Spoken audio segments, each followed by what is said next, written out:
There are a few great moments in history. Breaking the human genome. Landing on the moon, supposedly. And getting your first scroll saw. This is a big deal. I'm pretty excited. This was sent to me as a gift, completely unsolicited. It just showed up and I had no idea it was coming. I have never used a scroll saw, so I'm going to make something fun. And let me tell you what I'm going to make, because I am thinking of ideas. And feel free to comment if you think, I'm a wood carver, not a woodworker. So if you don't know what the difference is, a woodworker is the guys that like build boxes and, gosh, I don't know, spoons and, boards and stuff. I carve stuff.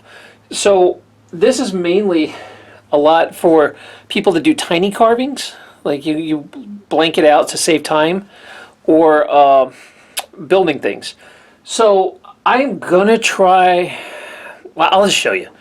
So I had a lot of gut health issues because I grew up eating junk food and I just didn't have good nutrition as a kid. So I couldn't eat gluten. I was allergic to all these foods. Everything made me sick. And I started drinking kombuchas. And at first, I didn't like kombucha because I thought they tasted like a sweat sock. But then they started coming out with ones that taste like fruit juice. And this is one of my favorites, the apple. The reason I'm telling you about this is because in like 2 months, my gut was way better. And I can eat whatever I want now without getting sick. I just had to have a good, healthy microbiome. And the issue was I don't eat...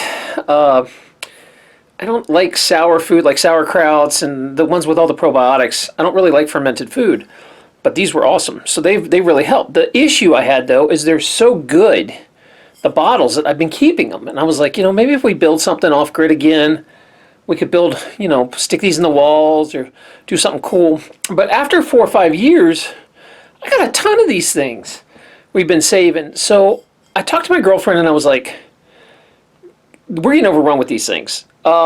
Is there a way we can use them in crafting? And she came up with this idea.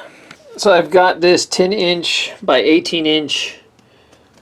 This is hemlock. So I built this very fancy jig, and I'm going to use the same technology you make snowflakes with. So I'm going to draw this out, fold it, and cut it, so I can use this pattern over and over. So I measured the center and drew a line, and then I'm going to use the actual board to help me bend this. So this is what I'm talking about. I use the straight edge. It's important you keep the center line as straight as possible. Now I'll just do the design. I'm going to try to make this either look like a leaf or a groovy 70s table. So there's my pattern cut out, and I'll just center it. And what I'm going to do is I'm actually going to draw in where I'm going to put the holes too, I think. Or maybe I can do that after the fact. It'd be a lot easier right now, though. Everything will be measured up. So I'll put the holes in. Okay, I have a jig set. And trust me, I freehand everything. This is a big deal to make this. I'm taking it quite serious, you see. Have you guys figured out what I'm doing yet? I think you have.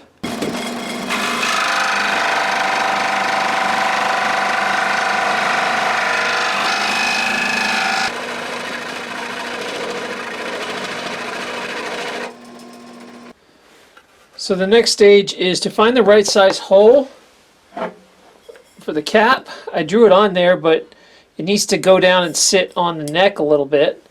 So I am going to have to experiment with different hole sizes. I put this in the jaw horse to hold it while I drill it out.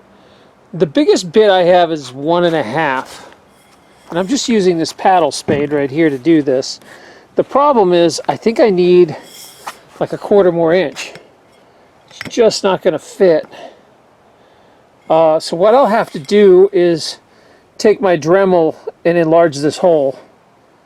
And maybe if I make a lot of these, I'll order a proper size bit. Alright, the holes are in. Now I'm going to design and carve something. It looks like it's a giant Ouija planchette. Like I should be saying, will my girlfriend make me dumplings tonight? The answer is yes! Yes, she will! I hope she's watching. Alright, I'm trying to figure out what to design. If a planted pot goes like, say, where the plate is. So really I need to decorate this and this area. And maybe a little of the edges. I might do a little scrolling or something. That's about it, right? Because wouldn't they want this to be flat so the bottom of the thing doesn't fall off? So what should I put up here? I mean, leaves are the easiest thing, I would think, and ivy vines or something like that.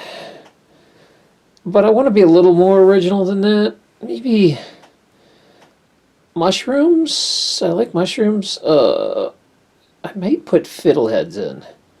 Fiddlehead's a very spring fern up here. Maybe fiddleheads.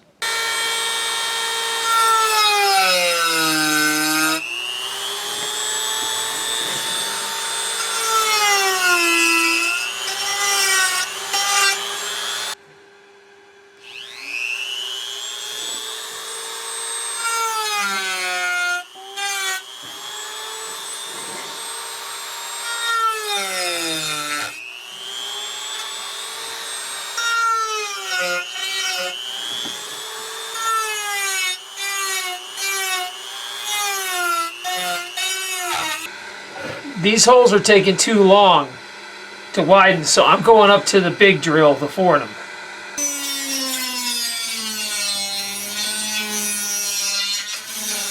So I'm kicking over to a tile cutter to do the fine work here. I think this is a little over ambitious, but you can see this, that they're finally big enough to fit on. So it took a while, but I got there.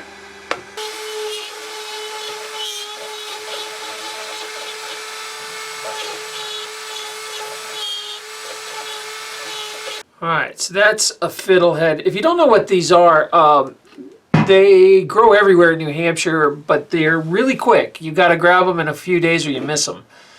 And what they are, they're ferns, and they have leaves, but as they age, they start to curl in on themselves. They drop their leaves, or the leaves fold in. So, like, sometimes I made it so this side doesn't have leaves, but the inside does. And that's what I see in the wild. Like, they'll drop their outside leaves sometimes. And if you catch them late enough, they don't have leaves at all. This was a lot more work than I wanted to do, but this side's really empty. So I was going to put another one over this direction. That's going to take me a good 30-40 minutes. And then I don't know what to do at the top. I'm thinking another thing that's really popular is morel mushrooms. They're all over New Hampshire, and I love mushrooms. If you didn't know, New Hampshire has some of the best mushroom hunting in the whole world. People come from all over to come. We just have like the perfect climate for it. So I was thinking about putting a morel here or maybe a chanterelle. I don't know. We'll see what happens.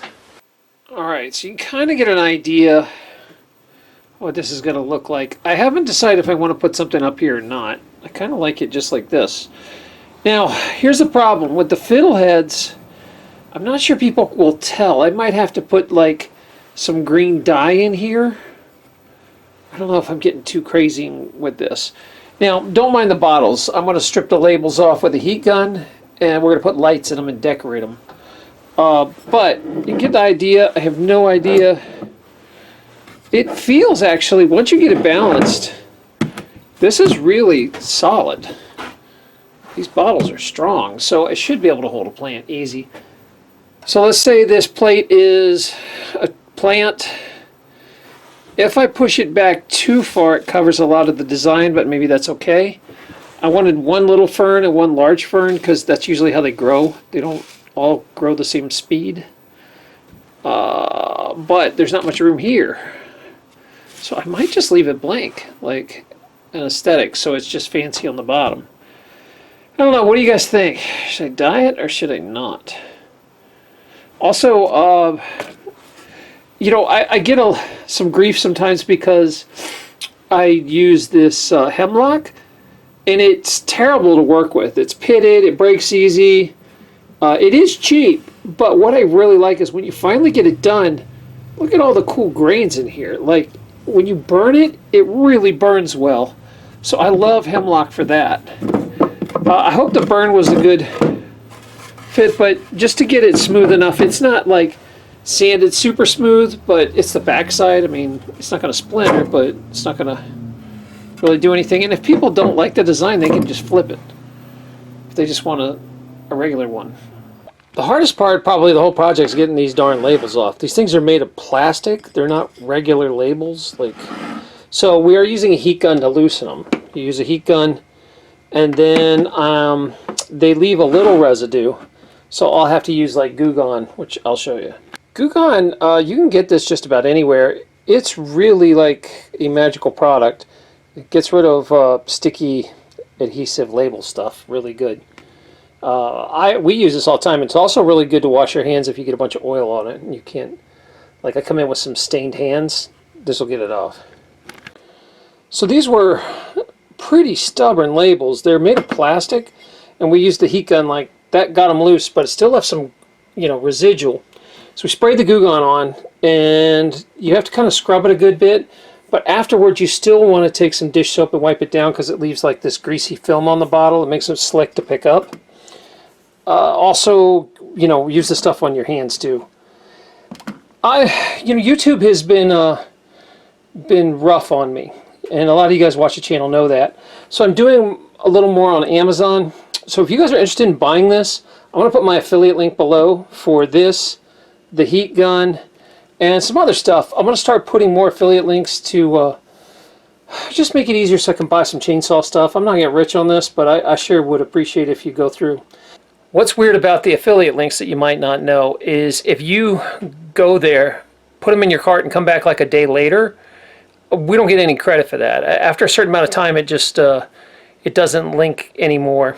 Also, the other thing is if you're running those apps that, quote, save you money, things like Honey, they're really dirty. What they do is they replace the commission link with their own link. So if you're running that extension and you think you're helping me, you're not. You're just giving money to Honey. So take that off. It's a real dirty thing people don't know that they do.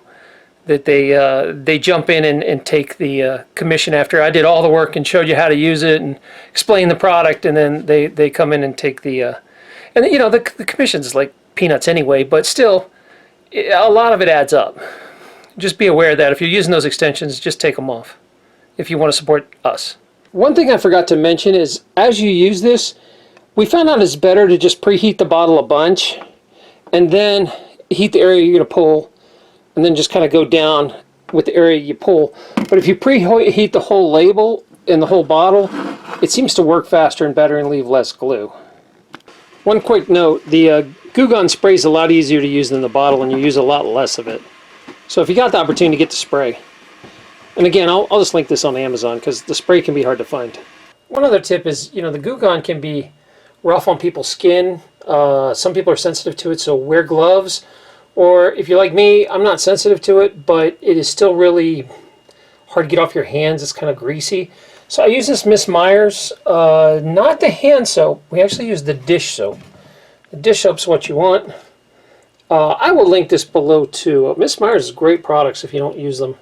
Because this might end up outside, my partner suggested we use a green wood dye, and it's a powder that Jordy Johnson at Carving Fusion turned me onto, and I love it. You can mix it to get it dark green or light green. My problem was, if you look at this, I was showing some pictures to my friends, and they were like, what are those, ram's horns? Are they octopus tentacles? I was like, no, dude, it's a fiddlehead. So painting it green hopefully will help. If I were to use regular paint, you'd have to coat it because plants get wet, and it would probably pull up the paint. But the dye should be good. I don't think it'll come up with moisture. I might coat this anyway just because it's going to be in contact with damp pots and stuff. And I saved these jars to use for the dyes, so they're already pre-mixed. My partner mixes all those up to help the colorblind guy. So here's what we're going to do with the first idea with the lights, is just make them decorative. We've got some lights in here that work on this little square thing. And we're taking a cork and sticking a two-sided, what did you say call them? They call them bubble tape. Silicone bubble tape. Alright, so I'll take the bubble tape, and then what you do is you put that on there, And then the cork sits on top, and this hides that white box kind of in the neck.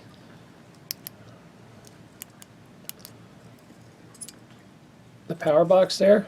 And this way people can get to them, change the batteries, all that jazz. Turn them on and off. There you go. So those are colored lights. We also have white and soft white. And I'm going to show you another idea we're going to do with them too. So if you're not familiar, there's different shapes of fairy lights. We get these ones with the boxes so they'll fit on the corks. You have a little surface area to glue. These are multicolor. You can, you want to test them and unravel them before you put them in. It's a lot easier. So you'll just slide those in there, but you can see that you won't even see the colors in the amber glass. These will probably look cuter in a clear one. But you can see a little bit. This is, but this is what we got. they're like green, yellow, and orange instead of blue and pink and green. So there you go. I'm not sure if they have this light on Amazon. They have something similar. I think we got these on Temu. You can get a set of them pretty affordable. So to get these to kind of sit right, they all bunch up. We're just using a spoon and getting in there. So Jordy said that my how to sell at a dead market sounded like I was a used car salesman, so I'm going to start pitching everything in here. I'm going to be like, oh yeah, this is an affiliate link below for the spoon, affiliate link below for the corks, put everything in here. Affiliate link below, look, it's a beautiful spoon. So you can kind of get an idea of what it's going to look like lit up. It's surprisingly stable. Because we use these heavy duty bottles, they are very, very stable. It might be a little less stable with thinner bottles. I'm not sure. But I think I like how it turned out. Now it's very long, and you could put 2 plants on here probably. So we're going to give it a test run. So you can get a pretty good idea that it can hold a lot of weight. I've got a pot full of dirt here. My daughter painted that, little owl. And we have actually, I don't know what's this plant called? It's a calancho. I can't believe how long it's been flowering, since Halloween. Before it was the beginning of October, we got it. Yeah, that's an amazing plant. I want to replant this thing or keep it alive. It's a really cool plant. Affiliate link below. Oh, I don't know. I don't know if they sell those, but I think it turned out pretty good. It's a cute idea.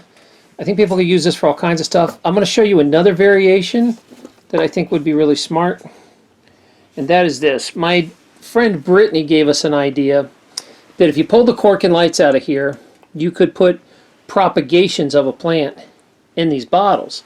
And the cool thing about the amber bottles is, they stop the UV light so it won't rot the roots. You could propagate with this table too, and I think that would look really cool. I hope you enjoyed that project. I thought it was a lot of fun. Kind of a cute use for these bottles. It was a lot more work. Always though, when we do a prototype, it's always a lot more work. I've got a jig set now. I could probably speed these up. I would price this probably at, I don't know, $45, $50 for the amount of work that went in. A lot of people aren't going to give credit for the bottles, but the bottles are kind of expensive these days. If I were to buy those, if we weren't reusing them, and the amount of time it took to get the labels off, it's a little pricey. So I'd probably sell it maybe like $30, $35 without, and probably 50 with everything, with the lights and the bottles. So they have the option to just use their own bottles. I think I don't know. I think it's kind of a cool piece. I'm gonna try maybe with morels instead of fiddleheads, something that's a little more recognizable. I'm gonna make 3 or 4 of these for the spring and see if they sell. All right. Well, thank you guys so much. Remember, affiliate link below. Affiliate link below. Affiliate link below. Besides that, go check out all my other friends' channels. There's some really good carvers out there that are a lot of fun. Just Carve Rob, Amy Jo's a lot of fun. Of course, Jordy with Carve Infusion, and Bear and the Boss Lady. I've been watching a lot of him. He's got a really fun live chat too. They get out of control sometimes, so it's fun. A lot of these guys do live carvings, so if you're ever just kind of bored in the afternoon or at night, a lot of these guys are West Coast, so they go on at night for me, like right around my bedtime. They're a lot of fun to watch, though, if you're looking for a carving community to plug into. Like, everybody's nice over there. So love you guys. See you at the next one.